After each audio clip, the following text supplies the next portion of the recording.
What's up everyone? Welcome back to the channel. This is day 9 of our 100 days commerce masterclass for class 11th और आने वाले कुछ ही दिनों में 91 days more आपका पूरा अकाउंट्स, बिजनेस स्टडीज, इकोनॉमिक्स और फिजिकल एजुकेशन भी हम लोग कंप्लीट कर देंगे।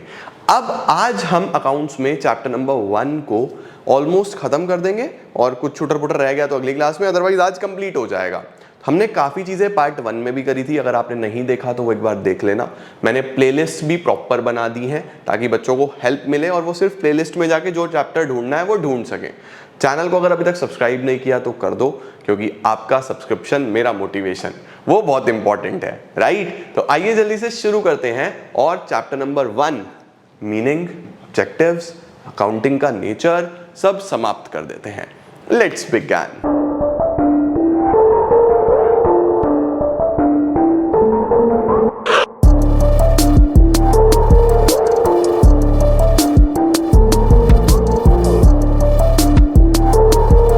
शुरू करते हैं बच्चों। हमने लास्ट क्लास में मीनिंग ऑफ अकाउंटिंग कवर कर दिया था।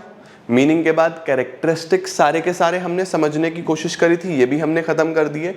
देन हमने कंप्लीट करे ऑब्जेक्टिव्स, क्यों बनाई जाती हैं। आज शुरू करते हैं फंक्शंस ऑफ अकाउंटिंग के साथ कि अकाउंटिंग क्या क्या फंक्शंस परफॉर्म करती है।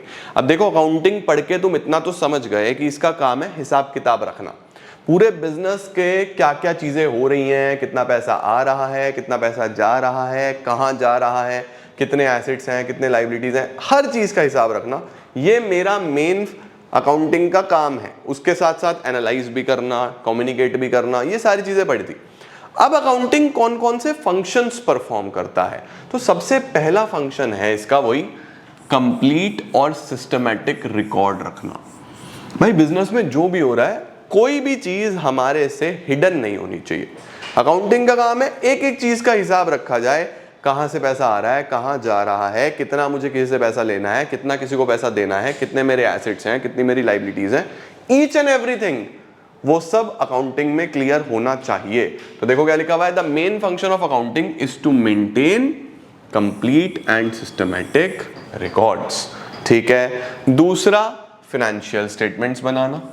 फाइनेंशियल स्टेटमेंट्स का मतलब है कि सिर्फ रिकॉर्ड रखना सफिशिएंट नहीं है, हमको उनके रिजल्ट्स भी चाहिए। रिजल्ट्स का मतलब ये बताओ कि प्रॉफिट हुआ या लॉस हुआ, मेरे बैलेंस शीट में एसेट्स कितने, लायबिलिटीज कितने, वो टैली भी कर रहे हैं या नहीं कर रहे हैं, बैलेंस शीट मैच भी कर रहा है या नहीं कर रहा है। तो it is very important to see कि मेरे फाइनेंशियल रिजल्ट्स कैसे आए हैं, फाइनेंशियल स्टेटमेंट्स कैसी बनी हैं। तो फाइनेंशियल स्टेटमेंट्स में हमारे पास बच्चों एक प्रॉफिट एंड लॉस अकाउंट होता है, इसको आप आगे पढ़ोगे। इस अकाउंट का काम है ये दिखाना कि आप प्रॉफिट में जा रहे हो या लॉस में जा रहे हो, ठीक है। और बैलेंस शीट बनाना। बैलेंस शीट का क्या काम है, ये देखना कि आपके एसेट्स कितने हैं और लायबिलिटीज कितने हैं। ये सब चीजें मैं आपको आगे सिखाऊंगा। अभी आप ये समझ लो, बस प्रॉफिट एंड लॉस ढूंढने के लिए P&L अकाउंट बनता है और एसेट्स और लायबिलिटीज को देखने के लिए बैलेंस शीट बनती है। ये सब हम सीखेंगे, ठीक है। अच्छा जी, तीसरा ऑब्जेक्टिव क्या है, टू कम्युनिकेट द रिजल्ट्स। हम रिजल्ट्स को अलग अलग लोगों को बताएंगे। सर ये अलग अलग लोग कौन होंगे, इनको बच्चों हम यूजर्स ऑफ अकाउंटिंग इंफॉर्मेशन बोलते हैं।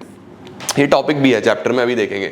यूजर्स का मतलब कि ये अकाउंटिंग किनके काम की है, कौन लोग इसको जानने में इंटरेस्टेड हैं। तो कौन लोग इंटरेस्टेड होंगे भाई, सबसे पहले ओनर, मालिक, मैनेजमेंट, जो बोर्ड ऑफ डायरेक्टर्स वगैरह हैं कंपनी के, जो कंपनी को मैनेज करते हैं। उसके साथ साथ सरकार, गवर्नमेंट। गवर्नमेंट क्यों इंटरेस्टेड है सर, ये देखने के लिए कि टैक्स तुम सही से भर रहे हो या नहीं भर रहे हो, सब कुछ सही से बना रहे हो या नहीं बना रहे हो। बैंकर, सर बैंकर क्यों इंटरेस्टेड होगा, भाई अगर तुम लोन लेने के लिए जाओगे सो सॉरी, तो बैंकर बोलेगा ना पहले अपनी बुक्स ऑफ अकाउंट्स तो दिखाओ, तुम्हारे बिजनेस की क्या सिचुएशन है देखूं तो, तुम लोन डिजर्व भी करते हो या नहीं करते हो। तो बैंकर इंटरेस्टेड होता है, क्रेडिटर इंटरेस्टेड होता है, वो उधार तभी तो देगा जब तुम स्ट्रांग होगे। अगर तुम स्ट्रांग नहीं हो, उसको लगेगा यार ये तो मेरा पैसा चुकाएगा ही नहीं, वो तुमको लोन भी नहीं देगा। तो बहुत सारे लोग होते हैं जो आपकी बुक्स को पढ़ने में इंटरेस्टेड होते हैं, तो उनको कम्युनिकेट करना ये इसका काम है। Protecting the assets of the business, एक काम होता है कि एसेट्स को प्रोटेक्ट करना। जैसे आपके पास कितना कैश है, कितना बैंक बैलेंस है, जब उसका रिकॉर्ड होगा आपके पास तो आपको पता रहेगा ना कि यार वेस्टेज तो नहीं हो रहा, इधर उधर तो नहीं जा रहा। तो वो तब बचेगा जब आपके पास हिसाब होगा। अगर हिसाब ही ना हो फिर क्या करोगे, कुछ भी नहीं कर पाओगे। तो another function is to maintain proper records of assets, जैसे कैश, बैंक बैलेंस, स्टॉक कितना है, ये बहुत इंपॉर्टेंट है बच्चों, राइट। इसके बाद असिस्टेंस देना मैनेजमेंट को। सर मैनेजमेंट को क्या असिस्टेंस मिलेगा? बेटा देखो, जब आपके सामने हिसाब किताब होगा तो आप फ्यूचर की पॉलिसीज बहुत आसानी से बना सकते हो। आप देख पाओगे कि पिछली पॉलिसीज से क्या रिजल्ट आए, पॉजिटिव रिजल्ट्स आए या नेगेटिव रिजल्ट्स आए। पॉजिटिव है तो बहुत बढ़िया, नेगेटिव है तो हम उनको चेंज कर लेंगे ना कि यार ये पॉलिसीज हमें अच्छा रिजल्ट नहीं दे रही। तो it is very important to know कि भैया रिजल्ट आ कैसे रहे हैं। तो वो सब किसकी मदद से होगा? अकाउंटिंग की मदद से होगा। तो अकाउंटिंग हमको हेल्प करेंगी असिस्टेंस करने में, असिस्ट करने में कि फ्यूचर पॉलिसीज अच्छी बने। लीगल नीड्स की कंप्लायंस करना, भाई इंडिया के जो लॉज हैं वो लॉज भी हमें बोलते हैं कि कैसे अकाउंट्स बनाना है। जैसे अलग अलग एक्ट्स हैं, इनकम टैक्स एक्ट है भाई, ICAI के अलग अलग अकाउंटिंग स्टैंडर्ड्स हैं जिनको हम फॉलो करके अकाउंटिंग करते हैं। तो हमारी अकाउंटिंग का एक ये भी ऑब्जेक्टिव है कि वो सरकारी सारी लीगल नीड्स को पूरा कर सके, ठीक है, under the provisions of various laws, जैसे income tax act, GST act. एक बिजनेस को अपनी सारी स्टेटमेंट्स प्रॉपर तरीके से बनानी पड़ती हैं, ठीक हो गया। इसके बाद आता है बच्चों ट्रस्टीशिप। ट्रस्टीशिप का क्या मतलब होता है? देखो, एक कंपनी जब होती है ना तो उस कंपनी में बच्चों ऑनर्स अलग होते हैं, मैनेजमेंट अलग होते हैं। ऑनर कौन होता है? शेयर होल्डर होता है। शेयर होल्डर कौन है? जिसके पास कंपनी के शेयर्स हैं। तो अगर आप किसी कंपनी के शेयर खरीद रहे हो तो आप बेसिकली उस कंपनी में पैसा इन्वेस्ट कर रहे हो ना, और पैसा इन्वेस्ट करने वाला कौन होता है? ऑनर होता है। बट दैट डजंट मीन कि कंपनी के डिसीजन सारे आप लोगे। कंपनी के डिसीजंस कौन लेगा? मैनेजमेंट लेगा। तो मैनेजमेंट के ऊपर काफी ट्रस्ट किया जाता है, भरोसा किया जाता है कि वो सारा काम ठीक से करे। अब मैनेजमेंट ठीक से काम कर रहा है या नहीं कर रहा है कैसे पता चलेगा? बुक्स ऑफ अकाउंट्स देख के, अकाउंटिंग चेक करके कि सब सही से हो रहा है या नहीं हो रहा है। तो अकाउंटिंग हमें ये देखने में भी हेल्प करता है कि ट्रस्टीशिप सही से हुई है या नहीं हुई है, मैनेजमेंट ठीक से परफॉर्म कर रहा है या नहीं कर रहा है। देखो लिखा हुआ है, in case of companies the management is entrusted with the task of controlling the resources. The management is expected to act as a trustee and accounting assists them. Accounting से help मिलती है to properly utilize the resources. ठीक हो गया बच्चों? उसके बाद fixing responsibility. Accounts आपके ऊपर अकाउंटिंग आपके ऊपर रिस्पॉन्सिबिलिटी भी फिक्स करती है कि भैया अगर लॉस हुआ तो क्यों हुआ। आप पढ़ के पता लगा पाओगे कौन सी चीजों में कमी रही। प्रॉफिट हुआ तो कैसे हुआ। तो you will get to know who is responsible for the profits and who is responsible for the losses. तो रिस्पॉन्सिबिलिटी फिक्स भी आप तब कर पाओगे जब अकाउंटिंग प्रॉपर बनेगी। तो 7-8 पॉइंट है बच्चों, कोई भी 4 पॉइंट्स आप याद रख सकते हो एग्जाम पॉइंट ऑफ व्यू से। ओके सर, बुक कीपिंग हमने कल पढ़ लिया था, अकाउंटिंग हमने कल पढ़ लिया था, अकाउंटेंसी हमने कल पढ़ लिया था, बुक कीपिंग अकाउंटिंग का डिफरेंस भी हमने पढ़ लिया था बच्चों। अब एक डिफरेंस आता है अकाउंटिंग और अकाउंटेंसी। अकाउंटिंग तो आप जानते ही हो भाई, अकाउंटिंग क्या है? सारे के सारे रिकॉर्ड्स मेंटेन करना, उनको एनालाइज करना, समरी करना, कम्युनिकेट करना, सब अकाउंटिंग में आता है। तो सबसे पहले तो मीनिंग आ जाएगा, रिकॉर्डिंग, क्लासिफाइंग, समराइजिंग। और ये कैसे किया जाता है, इसकी नॉलेज, इसके रूल्स जो आपको पढ़ाए जा रहे हैं, उसको क्या बोलते हैं? Accountancy. It is a body of knowledge prescribing the rules और प्रिंसिपल्स जो हम ध्यान से लेके चलेंगे रिकॉर्ड करते हुए, क्लासिफाई करते हुए। यानी ये अकाउंटिंग कैसे करनी है वो ये बताएगा, ठीक है या नहीं है। इसके बाद बेटा इसका स्कोप छोटा है क्योंकि ऑफ कोर्स ये इसकी मदद से बनेगा, इसका स्कोप काफी बड़ा है। सही है जी। अकाउंटिंग किस पे डिपेंड करती है? बुक कीपिंग पे। और अकाउंटेंसी, दोनों ही चीजें इसके अंदर आ जाएंगी। तो bookkeeping as well as accounting दोनों कंसिडर करके चलेगा। इसके बाद अकाउंटिंग का मेन फोकस क्या है? To ascertain the net results and financial position. और अकाउंटेंसी का मेन फोकस क्या है? प्रॉपर डिसीजन मेकिंग फंक्शंस, आपको सिखाना, इंफॉर्मेशन प्रोवाइड करना, सारी चीजें। ठीक है जी। ये हमारा बच्चों अकाउंटिंग और अकाउंटेंसी का डिफरेंस में आ जाता है। दोनों ही difference, book keeping accounting, accounting accountancy, बहुत इंपॉर्टेंट है एग्जाम पॉइंट ऑफ व्यू से। ठीक है, चलो सर। अब आ रहे हैं बच्चों सब फील्ड्स ऑफ अकाउंटिंग। आप कितने तरीके की अकाउंटिंग पढ़ने वाले हो या कितने तरीके की अकाउंटिंग हम अपने जीवन में देखेंगे। सबसे पहली अकाउंटिंग होती है बच्चों फाइनेंशियल अकाउंटिंग, जो आप पढ़ रहे हो, जो आप देख रहे हो, जिसके अंदर एसेट्स लायबिलिटीज की बात हो रही है, जिसके अंदर प्रॉफिट लॉस की बात हो रही है, जिसमें सारी बिजनेस ट्रांजेक्शंस की बात हो रही है, कितना पैसा आ रहा है, कितना पैसा जा रहा है, सब की बात हो रही है। ये है financial accounting. The main purpose is to record the transactions, to ascertain the profit loss, to prepare the profit and loss account as well as balance sheet. ये इसका काम है। दूसरी होती है कॉस्ट अकाउंटिंग, नाम में ही है बच्चों। इस अकाउंटिंग का काम है कॉस्ट को एस्टिमेट करना कि अलग अलग प्रोजेक्ट्स पे कितना कॉस्ट आ रहा है, कितना खर्चा आ रहा है, पर यूनिट कॉस्ट कितना। तो आप जब फर्दर सीए वगैरह करोगे या जब आप ग्रेजुएशन में पहुंच जाओगे तो वहां आपके पास एक सब्जेक्ट होगा कॉस्ट अकाउंटिंग, वो आपको कॉस्टिंग करना सिखाएगा। बहुत इंटरेस्टिंग सब्जेक्ट होता है, वहां भी मैं ही पढ़ाऊंगा, चिंता मत करना, ठीक है। तीसरा होता है बच्चों मैनेजमेंट अकाउंटिंग। मैनेजमेंट अकाउंटिंग का काम क्या है? ये इंफॉर्मेशन इस तरीके से देता है आपको कि आप कितने अच्छे से मैनेजमेंट कर पाओ, यानी ये मेनली डिसीजन मेकिंग अकाउंटिंग होती है। इसके अंदर आप ये पढ़ते हो कि अकाउंट्स को कैसे स्टडी करें, कैसे पॉलिसीज बनाएं, कैसे डिसीजंस बनाएं ताकि फ्यूचर में ग्रोथ हो, फ्यूचर में एक्सपेंशन हो, बिजनेस आगे बढ़े। तो मैनेजमेंट अकाउंटिंग में मेनली डिसीजन मेकिंग, किसी कंपनी को एक्वायर करना है तो डिसीजन लें या ना लें, है ना, किस तरीके से पॉलिसीज बनाएं, ये सब इसमें पढ़ते हो आप। The main purpose is to present the information in such a way to assist the management in planning and controlling. Tax accounting नाम में ही है बच्चों। टैक्स अकाउंटिंग का क्या मतलब होगा? जिसमें आप टैक्सेशन की बात करोगे, इनकम टैक्सेस के बारे में पढ़ेंगे, जीएसटीज के बारे में पढ़ेंगे। हम देखेंगे कि कितना प्रॉफिट या लॉस आया है जिससे हम टैक्स असरटेन करेंगे, ठीक है। The branch of accounting which is use for tax purposes, इसको हम टैक्स अकाउंटिंग बोलते हैं। इनकम टैक्स एंड जीएसटी इसी बेसिस पे कंप्यूट होते हैं। और सोशल रिस्पॉन्सिबिलिटी अकाउंटिंग का क्या मतलब होता है बच्चों? इस अकाउंटिंग का क्या काम है?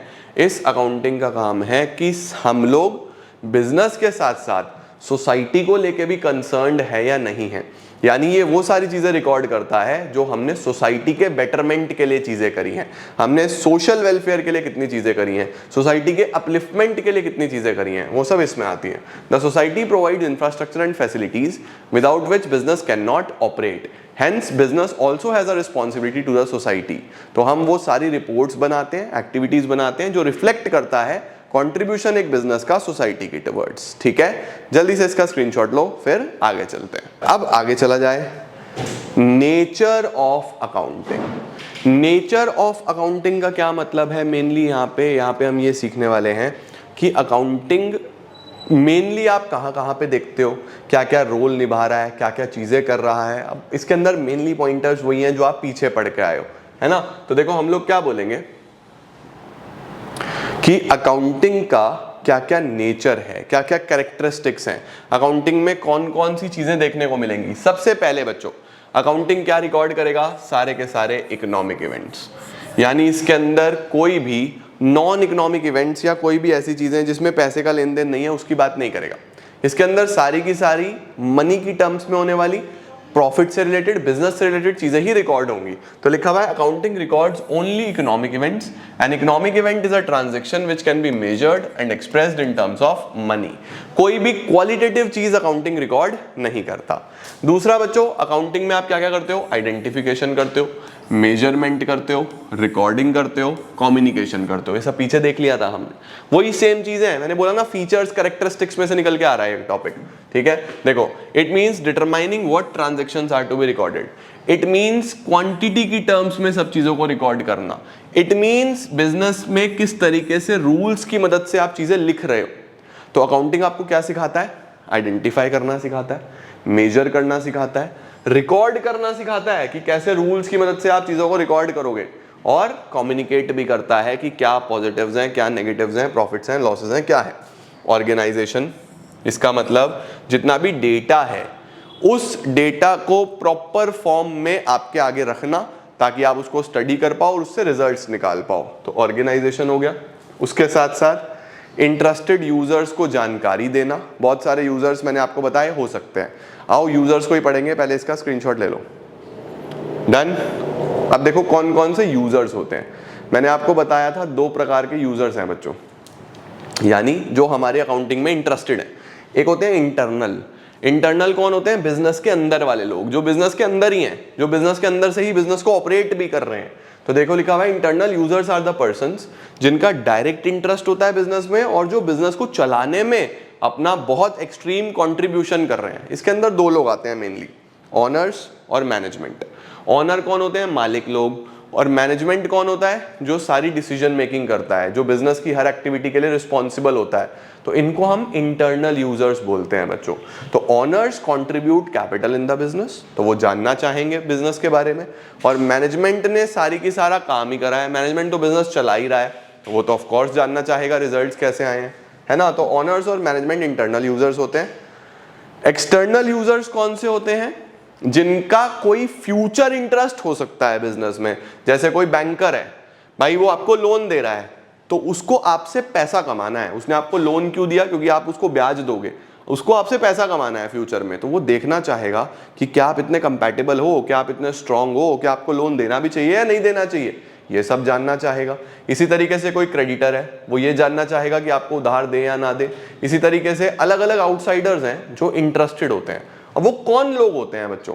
सबसे पहले पोटेंशियल इन्वेस्टर्स, जो आपके बिजनेस में इन्वेस्ट करना चाहते हैं। अब वो कैसे इन्वेस्ट करेंगे? देख के कि आपका बिजनेस कैसा चल रहा है। दूसरे क्रेडिटर, जो आपको उधार देंगे, वो चेक करेंगे कि आप क्रेडिट वर्दी भी हो या नहीं हो, उधार मिलना भी चाहिए या नहीं मिलना चाहिए।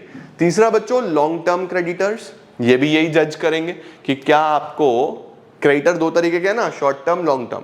शॉर्ट टर्म जो बहुत थोड़े से समय के लिए आपको उधार देंगे, लॉन्ग टर्म जो थोड़े लंबे समय के लिए आपको उधार देंगे। लेकिन जानना तो दोनों चाहेंगे ना कि आपको उधार देके फायदा भी है या नहीं है, आप पैसा लेके भाग तो नहीं जाओगे, आपकी पोजीशन कैसी है। ये सब बच्चों यहाँ पे यूजर्स होते हैं हमारे। ऐसे ही हमारे एम्प्लॉइज ये जानना चाहते हैं कि भाई सैलरी वैलरी भी दे देंगे नहीं दे देंगे।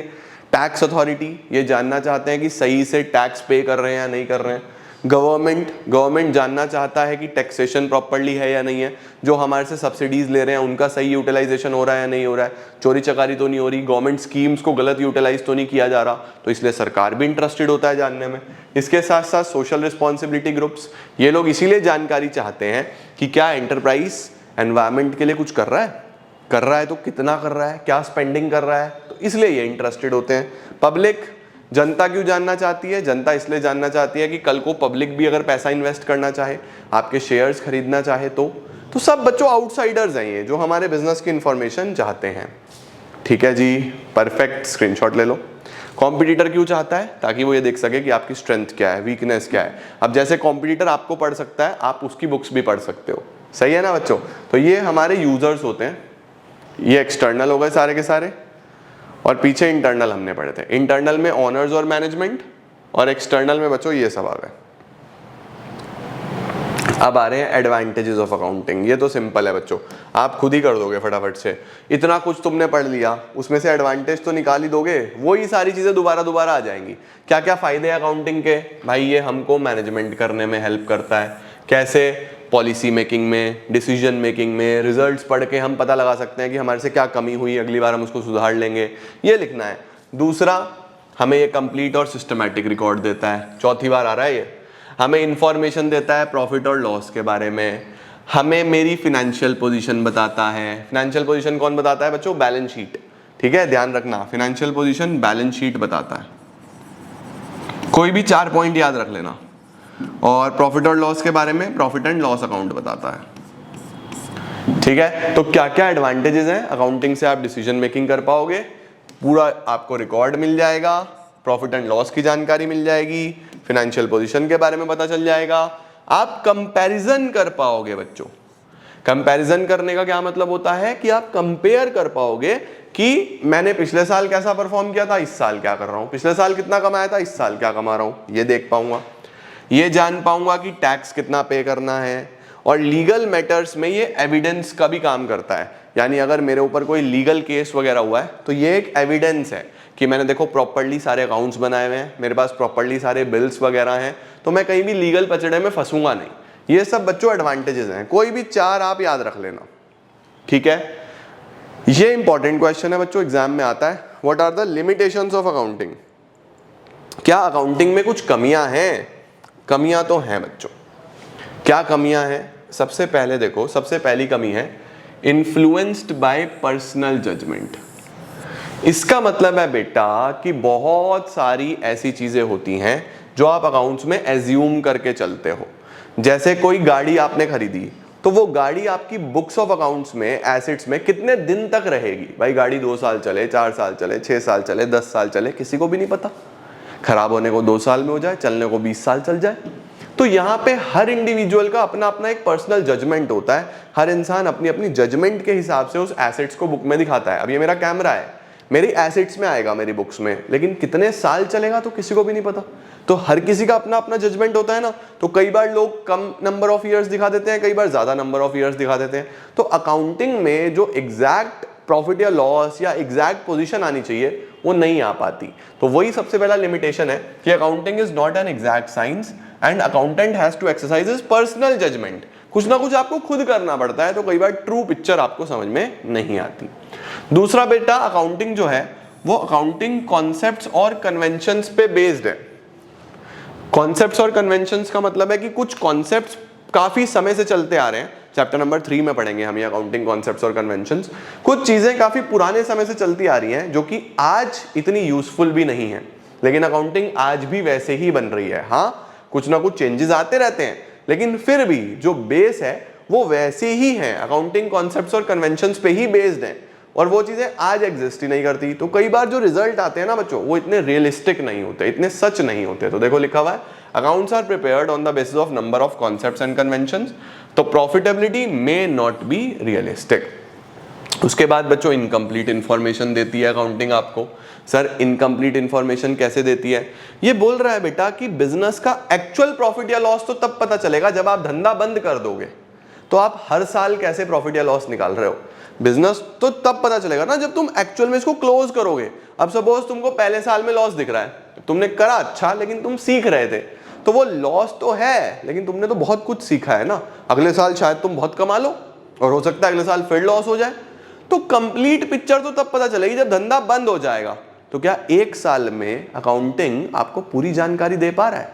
नहीं दे पा रहा ना। वही लिखा हुआ है देखो, accounting statement provide only the incomplete information because actual profit और loss can be known only when the business is closed. कुछ समय में आप कैसे डिटरमाइन करोगे? हाँ, हमको जानना जरूरी होता है, इसलिए हम 1 साल निकालते हैं, लेकिन एक्चुअल पिक्चर तो नहीं पता चलती ना। चौथा क्या है बच्चों? हम क्वालिटेटिव इंफॉर्मेशन नहीं लिखते इसके अंदर। क्वालिटेटिव इंफॉर्मेशन का मतलब जो नंबर्स में मेजर नहीं होती।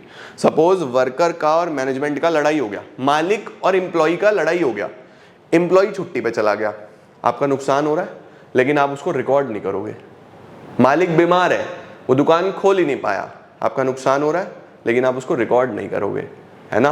क्यों नहीं रिकॉर्ड कर पा रहे? क्योंकि हम एस्टिमेट ही नहीं कर पा रहे कि लॉस कितने का हो रहा है। तो बिजनेस में ऐसी बहुत सारी चीजें होती हैं जो नंबर्स में नहीं होती, लेकिन बिजनेस को इंपैक्ट करती हैं। आपके फैक्ट्री के सारे वर्कर स्ट्राइक पे चले गए, घाटा हो रहा है, आप रिकॉर्ड नहीं करोगे। क्यों? क्योंकि पता ही नहीं चल रहा कितना हो रहा है। तो अकाउंट्स की ये कमी है, ये सिर्फ क्वांटिटेटिव नेचर की चीजें रिकॉर्ड करता है, क्वालिटेटिव नेचर की चीजें रिकॉर्ड नहीं करता। उसके बाद बेस्ड ऑन हिस्टोरिकल कॉस्ट बच्चों। बेस्ड ऑन हिस्टोरिकल कॉस्ट का मतलब होता है कि जो अकाउंटिंग में हम डेटा लिखते हैं वो बेटा हिस्टोरिकल कॉस्ट पे लिखते हैं। जैसे फॉर एग्जांपल मैंने कैमरा खरीदा 1.5 लाख रुपए का, तो मेरी बुक्स में मैंने 1.5 लाख रुपए का लिख दिया। अब मार्केट में तो इस कैमरे का प्राइस बहुत ऊपर नीचे हो रहा है, हर रोज ऊपर नीचे हो रहा है, इसका मॉडल का प्राइस ऊपर नीचे होता रहेगा, लेकिन मेरी बुक्स में तो ये 1.5 लाख का दिखाई दे रहा है। तो मैं जितने भी एसेट्स को रिकॉर्ड करता हूं वो हिस्टोरिकल कॉस्ट पे रिकॉर्ड करता हूं, जो कि ट्रू पिक्चर शो नहीं करता। ये भी इसमें कमी है, ठीक है। तो क्या बोलेंगे? Accounts are prepared on the basis of historical cost and as such the figures do not show the effect of changes in price level. उसके बाद आता है बच्चों अफेक्टेड बाय विंडो ड्रेसिंग। ये बहुत इंपॉर्टेंट है। विंडो ड्रेसिंग का मतलब होता है मैनिपुलेशंस। कई बार लोग जो हैं अपनी बुक्स को अच्छा दिखाने के लिए मैनिपुलेट भी करते हैं बच्चों। मैनिपुलेट का क्या मतलब होता है कि जैसे फॉर एग्जांपल आपको कोई लोन वोन लेना है, तो लोन लेने के लिए वो आपकी बुक्स चेक करते हैं, तो लोग इसके अंदर झूठी सेल्स भी दिखाते हैं ताकि उनका इनकम ज्यादा हो सके। इनकम ज्यादा होगा तो पोजीशन अच्छी दिखेगी, पोजीशन अच्छी दिखेगी तो लोन इजीली मिलेगा। तो कई सारी ऐसी चीजें होती हैं जहां पे लोग अकाउंट्स को मैनिपुलेट करते हैं, बुक्स को मैनिपुलेट करते हैं। अब कहा यह जाता है कि ऐसा होना नहीं चाहिए, तो इसीलिए तो ये लिमिटेशन में आया ना बच्चों कि there is scope of manipulations, कई जगह लोग कर जाते हैं। इसको क्या बोलते हैं? Window dressing. तो विंडो ड्रेसिंग का मतलब ध्यान रखना, मैनिपुलेशंस हो जाती है अकाउंटिंग में, ठीक है। नेक्स्ट आ रहा है unsuitable for forecasting. Unsuitable for forecasting का मतलब ये बोल रहा है कि अकाउंट्स जो है वो सिर्फ एक क्वांटिटेटिव टर्म्स में रिकॉर्ड है। भाई तुमने लिख दिया कि इतना माल बिका, इतना खरीदा था, अब तुमको थोड़ी ना पता है कि फ्यूचर में डिमांड कितना चेंज होगा, तुमको थोड़ी ना पता है कि फ्यूचर में फैशन कौन सा चेंज होगा। वो तुम अकाउंटिंग से कैसे करोगे? वो तो तुमको मार्केट से सीखना पड़ेगा। तो ये वही बात बोल रहा है कि अकाउंटिंग जो है वो फॉरकास्टिंग के लिए एक सूटेबल टूल नहीं है। फॉरकास्टिंग का मतलब भविष्य के बारे में डिसीजन मेकिंग करने के लिए नहीं है, सिर्फ तुम फाइनेंस की जानकारी ले सकते हो, समझे। देखो लिखा हुआ है financial accounts are only a record of past events, continuous changes जो हो रहे हैं डिमांड में, पॉलिसीज में, पोजीशन ऑफ द कॉम्पिटिटर में, वो सब आप यहां से नहीं देख सकते। ये बच्चों अकाउंटिंग की लिमिटेशंस हैं जो आप कोई भी 4 याद रख सकते हो, ठीक है बच्चा, परफेक्ट। चलो सर, लास्ट टॉपिक आ रहा है बेटा कैरेक्टरिस्टिक्स ऑफ अकाउंटिंग। अकाउंटिंग कैसा होना चाहिए, किस तरीके के कैरेक्टरिस्टिक एक अकाउंटिंग में होने चाहिए। तो सबसे पहला जो पॉइंट है बच्चों वो है रिलायबिलिटी। हम लोग बोलते हैं ना कि जैसे मुझे कई लोग बोलते हैं कि you are a very reliable person, आप पे हमने भरोसा करा तो बहुत बढ़िया चला। तो रिलायबल का मतलब क्या होता है? जिस पे इंसान को भरोसा हो।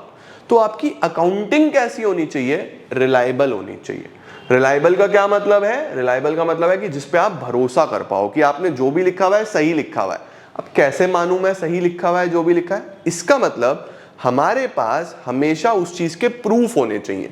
मैंने अगर मेरी बुक्स में लिखा कि मेरे पास कैमरा है तो इस कैमरे का बिल होना चाहिए। मैंने अगर अपनी बुक्स में लिखा कि मेरे पास एसी है तो एसी का बिल होना चाहिए, तभी तो मेरी अकाउंटिंग भरोसेमंद होगी। तो देखो क्या लिखा हुआ है, सबसे पहले accounting information must be reliable.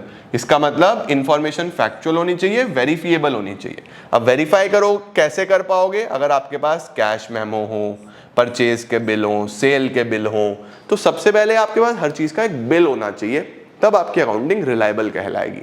दूसरा बच्चों, आपकी अकाउंटिंग जो है वो रेलेवेंट होनी चाहिए। रेलेवेंस का क्या मतलब है? इसके अंदर सारी इंपॉर्टेंट चीजें होनी चाहिए। जैसे हम लोग बोलते हैं ना कि उतना पढ़ो जितना रेलेवेंट है, इररेलेवेंट चीजों पे ध्यान मत दो।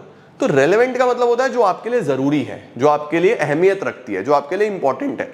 तो अकाउंटिंग में वो हर चीज आनी चाहिए जो इंपॉर्टेंट है, और अनइंपॉर्टेंट को आप इग्नोर कर सकते हो। देखो लिखा हुआ है accounting information depicted by financial statement must be relevant to the objective of the enterprise. जो हम जानना चाहते हैं वो होना चाहिए। अननेसेसरी और irrelevant information should not be included. ठीक हो गया बेटा। तीसरा, अंडरस्टैंडेबिलिटी होनी चाहिए। अंडरस्टैंडेबिलिटी का मतलब आप इतने सुंदर और इतने अच्छे तरीके से बनाओ कि सबको समझ में आए। आप अकाउंटिंग में ऐसी चीजें मत करो कि सामने वाले को समझ ही नहीं आ रहा। आप अकाउंटिंग को इतना अच्छा रखो, इतना क्लियर रखो, इतना कंसाइज रखो। जैसे हम अभी जर्नल एंट्रीज पढ़ेंगे आगे, तो जर्नल एंट्रीज ना बच्चों थोड़ी अकाउंटिंग की तरीके से होती है, एक आम आदमी उसको नहीं समझ सकता। तो उसको समझ में आ जाए इसीलिए हम हर जर्नल एंट्री के नीचे इंग्लिश में एक स्टेटमेंट लिखते हैं, उसको हम नरेशन बोलते हैं, कि ये स्टेटमेंट बताती है कि ये किस चीज की एंट्री है। जैसे तुमने सामान खरीदा तो एंट्री बनेगी purchases account debit to cash. अब किसी के सामने रख दो purchases account debit to cash, उसको समझ में ही नहीं आएगा, लेकिन नीचे लिखी होगी एक लाइन, वहां लाइन में क्या लिखा होगा? Goods purchase for cash. अब वो पढ़ के तो समझ जाएगा वो। तो आपको आपकी बुक्स इस तरीके से बनानी है कि वो अंडरस्टैंडेबल हो। ठीक है, तो accounting information should be presented in such a simple and logical manner कि वो अंडरस्टूड हो जाए, समझ आ जाए सब यूजर्स को। चौथा, कंपेरेबल होना चाहिए। अब कंपेरेबल कब होगा? जब 2 साल का डेटा दिया होगा। तो ये बोलता है कि आपको जब भी अकाउंटिंग करनी है हमेशा 2 साल का डेटा साथ में रखो, तभी तो मैं कंपेयर कर पाऊंगा कि पिछले साल की सेल कितनी, इस साल की सेल कितनी, पिछले साल की परचेज कितनी, इस साल की परचेज कितनी, पिछले साल का प्रॉफिट कितना, इस साल का प्रॉफिट कितना। तो अकाउंटिंग में आप तभी एक्चुअल में देख पाओगे आपके रिजल्ट्स, आपकी ग्रोथ, जब आप कंपेयर कर पाओ। तो अकाउंटिंग इंफॉर्मेशन जो है वो कंपेरेबल होनी चाहिए। फाइनेंशियल स्टेटमेंट्स में जो फिगर्स हैं वो प्रीवियस ईयर की भी और करंट ईयर की भी होनी चाहिए। और लास्ट बोलता है बच्चों फेथफुल प्रेजेंटेशन, यानी आप जो भी प्रेजेंट करो वो एक ट्रू और फेयर मैनर में प्रेजेंट करो। जैसे पीछे लिमिटेशन में पढ़ा था ना, विंडो ड्रेसिंग वगैरह, मैनिपुलेशन वगैरह नहीं होने चाहिए। तो अकाउंटिंग की 5 इंपॉर्टेंट कैरेक्टरिस्टिक हैं। ये सावधान इंडिया सवाल है, एग्जाम में आता ही आता है, अच्छे से याद कर लेना। अकाउंटिंग आपकी रिलायबल होनी चाहिए, भरोसेमंद, रेलेवेंट होनी चाहिए, इंपॉर्टेंट डेटा होना चाहिए, अंडरस्टैंडेबल होनी चाहिए, सिंपल और लॉजिकल टर्म्स में हो, कंपेरेबल हो, 2 साल का डेटा होना चाहिए, और सब कुछ ट्रू, मैंने जो भी लिखा है सच लिखा है, सच के सिवा कुछ नहीं लिखा है, ट्रू फेथफुल होनी चाहिए। समझ गए? तो 5 कैरेक्टरिस्टिक्स हैं, reliable, relevant, understandable, comparable and faithful presentation. ये अच्छे से याद करने हैं, ठीक है बच्चों। लास्ट आता है रोल ऑफ अकाउंटिंग। अब ये तो आप जानते ही हो अकाउंटिंग क्या क्या करता है। अकाउंटिंग ये बहुत सिंपल है बच्चों। अकाउंटिंग जो है वो बिजनेस का लैंग्वेज है, बिजनेस के बारे में बताता है, हिस्टोरिकल रिकॉर्ड देता है सारा का सारा, क्या क्या हुआ है, ये बताता है प्रॉफिट कितना हुआ, ये बताता है एसेट्स लायबिलिटीज कितने हैं, पूरी इंफॉर्मेशन प्रोवाइड करता है, आपको सर्विसेज प्रोवाइड करता है कि भैया इस तरीके से डिसीजन मेकिंग कर लो, काम कर लो। तो रोल बहुत सिंपल है, आपने जो भी चैप्टर में पढ़ा है वो सब आप यहाँ पे लिख सकते हो। डन है क्या मेरे बच्चों? ये हमारा था chapter number 1। Chapter number 2 basic terms हम ऑलरेडी कर चुके हैं। अगली क्लास में अब हम पहले अकाउंटिंग इक्वेशन, एक प्रैक्टिकल चैप्टर शुरू करेंगे, फिर तुम्हें चैप्टर नंबर 3, उसके बाद प्रिंसिपल्स कराऊंगा, ठीक है ना। तो पहले थोड़ा सा प्रैक्टिकल भी शुरू करें, थ्योरी थोड़ी ना पढ़ते रहेंगे। तो अकाउंटिंग इक्वेशन शुरू करते हैं, फिर अकाउंटिंग प्रिंसिपल्स करेंगे, ठीक है जी। आज के लिए इतना ही। थैंक यू सो मच मेरे प्यारो, thank you for joining in. I am gonna see you all very soon. Till then see ya, take care, bye bye, keep growing, keep glowing and keep smiling.